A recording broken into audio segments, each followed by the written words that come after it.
मेरे प्यारे बच्चे, तू आ गया। मैं तेरा ही इंतजार कर रही थी।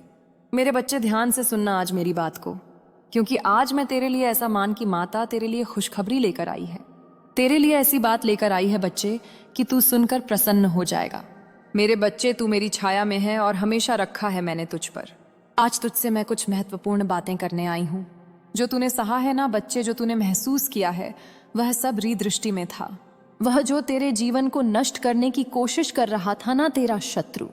हाँ बच्चे, जो तुझे दर्द देने का हर उपाय कर रहा था, आज वह स्वयं अपने कर्मों के बंधन में उलझ गया है। बच्चे, हाँ बच्चे, वह व्यक्ति जिसने सोचा था कि वह तुझे और तेरे परिवार को तोड़ देगा, आज अपनी हार की सच्चाई स्वीकार करने के लिए विवश है। उसकी चालें बच्चे, जो उसने बड़ी चतुराई से बिछाई, अब उसी पर भारी पड़ रही है। उसने मुझे चुनौती दी थी, मेरी शक्ति को अनदेखा किया था। वह समझ नहीं पाया था कि तू केवल एक साधारण मानव नहीं, बल्कि मेरी संतान है, स्वयं राधा रानी की संतान है और मेरी कृपा का धनी है। बच्चे, सब कुछ तब शुरू संगीत हुआ। बच्चे, जब तेरा शत्रु अपनी घृणा और लालच के कारण तुझे कमजोर करने की योजना बना रहा था, उसने संगीत तुझे नीचा दिखाने और तेरा सब कुछ छीनने की कई साजिश रची। उसके मन में केवल बदले की भावना और तूफान की तरह तुझे गिराने का उद्देश्य था।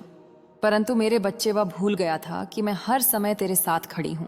वह नहीं जानता था कि तेरे और मेरे बीच क्या संबंध है। मेरे भक्त को नुकसान पहुंचाने का प्रयास करना स्वयं अपनी बर्बादी का कारण बनता है। बच्चे, वह नहीं जानता था। जब उसने पहली बार तुझे चोट पहुंचाने की योजना बनाई तो मैंने उसे चेतावनी दी थी। एक स्वप्न में मैंने उसे दर्शन दिए थे, उसे रोकने के लिए कहा था बच्चे, लेकिन उसके अज्ञान और अहंकार ने मेरी चेतावनी को अनदेखा कर दिया। उसने अपने कार्य को अंजाम देने के लिए एक अघोरी को नियुक्त किया। वह औरी जो स्वयं मेरे नाम का जप करता था, लोभ में आकर तुझ पर अत्याचार करने के लिए तैयार हो गया। उसने अपने काले जादू के माध्यम से तुझे मानसिक और शारीरिक रूप से कमजोर करने का प्रयास किया। लेकिन मेरे बच्चे, मैं तेरे हर कदम पर तेरे साथ थी। अघोरी ने जब अपनी साधना शुरू की तो उसे मेरा आभास हो गया था। मैं प्रकट होकर उसके पास गई और उसे कहा कि तू क्या कर रहा है? तुझे पता भी है तू किसके खिलाफ खड़ा हो रहा है? यह मेरा बेटा है, यह मेरी बच्ची है, मेरी संतान है तुझसे। पहले भी कई लोग मेरे भक्तों के खिलाफ खड़े हुए हैं और सभी का अंत विनाशकारी रहा है। लेकिन वह गौरी बच्चे अपने लोभ और स्वार्थ के कारण मेरे वचनों को समझने में असमर्थ रहा। उसने सोचा कि वह मुझसे भी बड़ा है। उसने अपने साथ ही अघोरियों को भी अपने साथ मिलवाया। बच्चे, जब उन्होंने अपनी योजना आगे बढ़ाई तो मैंने उन्हें दूसरी बार चेतावनी दी। इस बार मैंने उनके मन को झंझट दिया। बच्ची, उनके आसपास अजीब घटनाएं लगी। उनके साथ ही अघोरियों ने उसे डांटना शुरू किया। बच्चे कहने लगे, तू किसके खिलाफ जा रहा है? तुझे पता भी है राधा रानी के भक्त को नुकसान पहुंचाना क्या अर्थ रखता है? तू खुद अपने और अपने परिवार के विनाश को बुला रहा है। लेकिन वह अघोरी, जो लोभ में अंधा हो चुका था, अपनी योजना को अंजाम देने के लिए अडिग रहा। उसने मुझे चुनौती दी और मेरी शक्ति को तुझ समझने की भूल की। बात तब समय आ गया था जब शत्रु और अघोरी ने अपने इरादों को अंतिम रूप देने का प्रयास किया। उन्होंने अपने साधनों का प्रयोग किया, परंतु मेरे बच्चे, मैं पहले ही तेरी रक्षा के लिए खड़ी थी। उनकी हर चाल बेकार हो गई। उनके हर प्रयास ने उन्हें और गहरे दलदल में धकेल दिया। वह गौरी, जो पहले आत्मविश्वास से भरा हुआ था ना, बच्चे अब डर और पछतावे से कांप रहा था। उसकी साधनाएं असफल होने लगी। उसे मेरे दर्शन हुए और मैं उसे कहने लगी, तूने जो करने की कोशिश की है उसका परिणाम तुझे भुगतना पड़ेगा। यह मेरा बच्चा है, यह मेरी बच्ची है और इसके खिलाफ खड़े होने की सजा तुझे मिलेगी।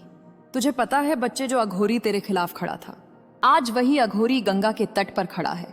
उसने अपने घुटने पर सिर झुका लिया है और रोते हुए मुझसे क्षमा मांग रहा है। वह कह रहा है कि माँ, मुझे माफ कर दो। मैंने जो किया वह अज्ञानता और लोभ में किया। मुझे एहसास हो गया है कि मैं कितना गलत था। अब मैं अपने प्राचीन स्थान पर लौट रहा हूँ, जहाँ मैं केवल तपस्या करूंगा और अपने पापों का प्रायश्चित करूंगा। माँ उसके साथ ही जो पहले उसका साथ दे रहे थे ना, बच्चे अब उसे फटकार लगा रहे हैं। वह कह रहे हैं, उससे तूने यह कैसे सोचा कि तू राधा रानी के भक्त को ना नुकसान पहुंचा सकता है? तूने अपने अहंकार और लोभ में जो किया है उसका परिणाम अब तुझे भुगतना पड़ेगा। अब वह शत्रु जिसने यह सब शुरू किया था ना, बच्चे, उसके बारे में बताती हूँ। असली मजा तो यहाँ तुझे बताती हूँ। बच्चे में अपने कर्मों के आगे वह जल रहा है। उसकी हर योजना विफल हो चुकी है। तेरे शत्रु की जो लोग उसका साथ दे रहे थे ना, अब उससे दूर हो गए हैं। उसके सहयोगी उसे धोखेबाज और नीच कह रहे हैं। वह समाज में अकेला और अपमानित खड़ा है। बच्चे, मेरे बच्चे भले, वह तेरे सामने ऐसा था हंसते खेलते, लेकिन अंदर ही अंदर टूट रहा है। बच्चे, यह सब मैंने तेरी रक्षा के लिए किया है। तेरा शत्रु अब हर जगह से गिरा चुका है, उसके लिए कोई मार्ग नहीं बचा है। मेरे बच्चे, आने वाले दिनों में तुम्हारे जीवन में कुछ होने वाला है। अब तुम इस बात का बेसब्र से इंतजार कर रहे हो कि क्या होने वाला है। तो आने वाले दिनों में आजीविका के नए अवसर प्राप्त होंगे। मुझे जहां सपना अभी पूरा नहीं हुआ है, परंतु जब तुम्हारा सपना तुम्हारे राह से बहुत निकट हो जाता है तब तुम्हें तकलीफ मिलती है, लेकिन तुम्हें इन तकलीफ से भागना नहीं है। ऐसा कोई कदम नहीं जहां मैं तुम्हारा मार्गदर्शन नहीं करा रही हूं। मेरा आशीर्वाद और मेरा प्रेम सदा तुम्हारे साथ ही है।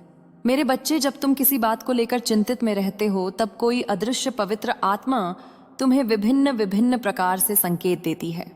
तुम्हें बताती है कि तुम अपने जीवन में अकेले नहीं हो। कोई अदृश्य शक्ति है जो तुम्हारे समक्ष ही है। जब हवा का झोंका तुम्हें छू जाए, जब अचानक ही तुम्हें कुछ अंग दिखाई देने लगे, रंग बिरंगी तितलियां दिखाई देने लगी, बिना बादल के तुम्हारे शरीर पर बारिश की बूंद पड़ जाना, तब समझ लेना मैं तुम्हारे समक्ष हूं, तुम्हारे बहुत करीब हूं। क्या तुमने ऐसा अनुभव नहीं किया है मेरे बच्चे? यह बहुत बड़ा संकेत कि मैं तुम्हारे समक्ष ही हूं और तुम्हारे साथ जुड़ी हुई हूं, और मैं जानती हूं कि तुम्हारा हृदय अत्यंत कोमल है।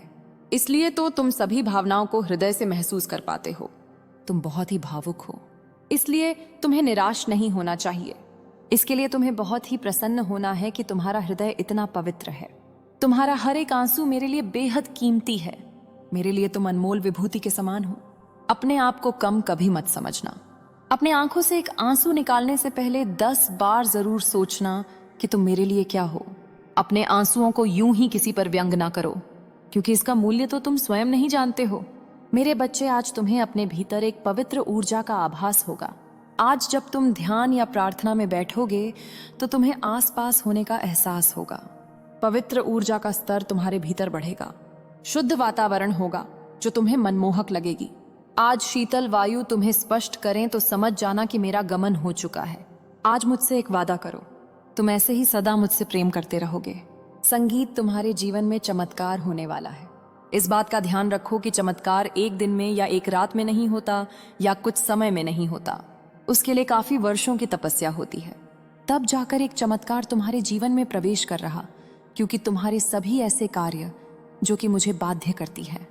तुम्हारे जीवन में किसी अद्भुत शक्ति का आभास होता है। तुमने काफी वर्षों से कुछ कार्य पहले से ही किए हुए हैं, जिससे तुम्हारी एक शक्ति आकर्षित हो चुकी है। संगीत, अब एक छोटा सा कार्य उसे तुम करो। इस तरह समझो कि तुम्हारे शरीर के संगीत लिए केवल हाथ कार्य करें। उसी तरह तुम्हारे जीवन को अच्छा प्रभावित करने के लिए संगीत तुम्हारे हाथ ही जिम्मेदार होते हैं। जैसा कर्ण करते हैं वैसा ही तुम्हारे जीवन को बना देते हैं।